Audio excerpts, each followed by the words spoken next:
The G20 leaders will be expected to affirm agreements drafted less than a month ago by their finance chiefs. They promise to avoid a damaging round of competitive currency depreciations. But China accuses the United States of already violating the spirit of the pledge by printing excess dollars, which Beijing says contributes to Chinese inflation. Washington accuses Beijing of keeping its currency artificially weak. The G20 also will consider setting specific targets for trade balances, something the U.S. and South Korea advocate, but of which China, Japan, and Germany are skeptical.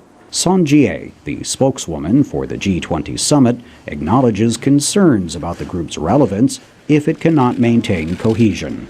So the question becomes, can it continue to deliver even when the global economy is not in a crisis mode? So there is that pressure on this G20 leader summit. But even if significant agreements are reached, it is not clear they will hold. But Son says the group was not designed to be an enforcer, noting such leaders' meetings rarely are. When 20 leaders sit around the table, you do not put anything in the communique that all 20 leaders have not agreed on. Every syllable, every spelling is agreed upon 20 countries.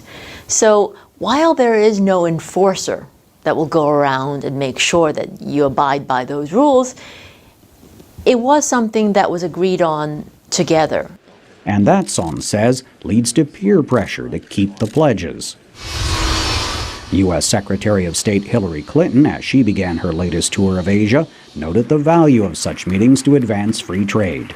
We are working through APEC, the G20, and our bilateral relationships to advocate for more open markets, fewer restrictions on exports, more transparency, and an overall commitment to fairness. Others have low expectations for the summits. Dan Eichenson is the Associate Director of the Center for Trade Policy Studies at the Pro-Trade Cato Institute in Washington. And very rarely does anything concrete come out of them. So it's just an opportunity for trade policy wonks, security policy wonks, and media to get together and blow out of proportion what these meetings are all about. Economists and political analysts say the G20 will likely be deemed a success if it manages to contain the currency spat and affirms a declaration on reducing trade imbalances. Those experts say the APEC summit is unlikely to accomplish anything more than small steps towards its goal of regional economic integration. Steve Herman, VOA News, Seoul.